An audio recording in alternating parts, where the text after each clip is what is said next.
नमस्कार और स्वागत है। आज हम एक ऐसे दार्शनिक की दुनिया में उतरने वाले हैं जिन्होंने हमारी सबसे गहरी मान्यताओं की नींव हिला दी, फ्रेडरिक नीत्शे। उन्होंने हमें उन सच्चाइयों पर सवाल उठाना सिखाया जिन्हें हम बिना सोचे समझे मान लेते हैं। तो चलिए इस सफर की शुरुआत करते हैं। नीत्शे अपनी किताब बियॉन्ड गुड एंड ईवल की शुरुआत ही एक ऐसे सवाल से करते हैं जो हिलाकर रख देता है। और यही सवाल उस गुत्थी की पहली कड़ी है जिसे हम आज सुलझाने जा रहे हैं। सोचिए, हम हमेशा सच के पीछे ही क्यों भागते हैं?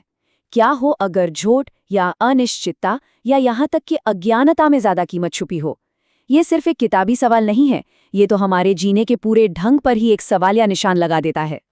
तो हमारी पड़ताल का पहला पड़ाव आता है नीत्शे का ये दावा कि दर्शन शास्त्र, जिसे हम सत्य की खोज समझते हैं, वो असल में कभी निष्पक्ष रहा ही नहीं है। तो फिर ये है क्या? चलिए देखते हैं। तो देखिए, यही है नीत्शे की सबसे बड़ी और तीखी आलोचना। एक तरफ तो दार्शनिक ये दावा करते हैं कि उनके सारे विचार ठंडे साफ सुथरे तर्क से निकलते हैं, पर नीत्शे कहते हैं नहीं, ये सब एक दिखावा है। असलियत तो ये है कि वो मन में पहले से ही कुछ तय कर लेते हैं, किसी बात को सच मान लेते हैं और फिर उसके बचाव में बड़े बड़े तर्क गढ़ते हैं। और यहाँ नीचे का असली मतलब और भी साफ हो जाता है। उनके हिसाब से दर्शन की असली जड़ें ज्ञान की इच्छा नहीं है, नहीं, बल्कि हमारी वो गहरी छिपी हुई सहज प्रवृत्तियां और नैतिकताएं हैं जो एक दार्शनिक के विचारों को असल में दिशा देती हैं। तर्क वो तो बस एक औजार है, असली ड्राइवर तो हमारी सहज प्रवृत्ति ही है। अब आता है नीत्शे का सबसे बड़ा हमला। दार्शनिकों के इन पूर्वाग्रहों को उजागर करने के बाद वो उस सबसे बड़े पूर्वाग्रह को चुनौती देते हैं जिस पर हमारी पूरी दुनिया टिकी है, यानी अच्छा और बुरा। अच्छा, इस बात को समझने के लिए हमें स्वामी दास नैतिकता के आइडिया को समझना होगा। जरा सोचिए, जो लोग शक्तिशाली होते हैं वो किन चीजों को अच्छा मानते हैं? जाहिर है, ताकत, गर्व, आजादी। इसे नीचे कहते हैं स्वामी नैतिकता। और अब उन लोगों के बारे में सोचिए जो कमजोर हैं, वो किन गुणों को बढ़ावा देंगे ताकि वो जी सकें? शायद दया, विनम्रता, आज्ञा मानना। ये है दास नैतिकता। यहाँ नीचे एक बहुत ही कमाल का उदाहरण देते हैं मेंढक के दृष्टिकोण का।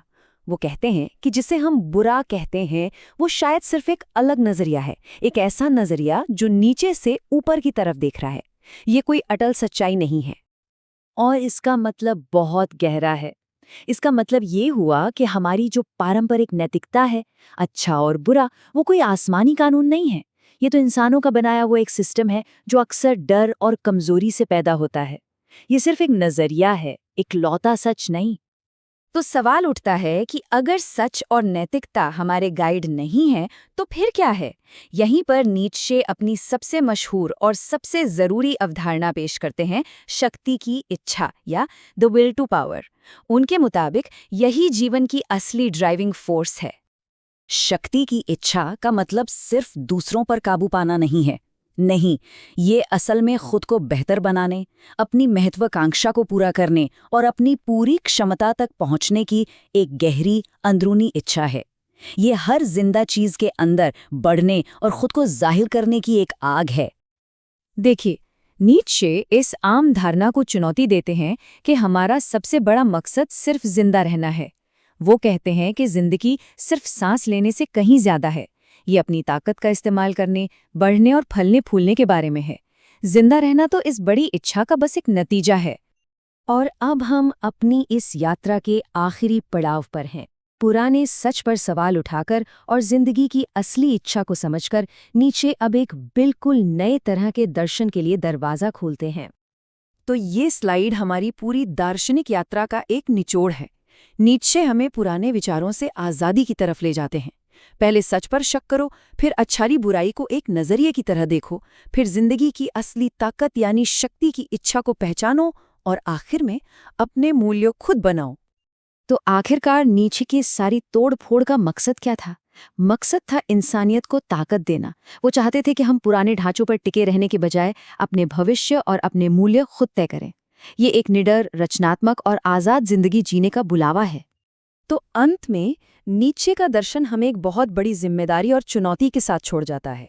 अगर हम पुराने नियमों से बंधे नहीं हैं, तो सवाल ये है कि हम खुद के लिए और आने वाली पीढ़ियों के लिए किस तरह की दुनिया और किस तरह के मूल्य बनाने की हिम्मत करेंगे।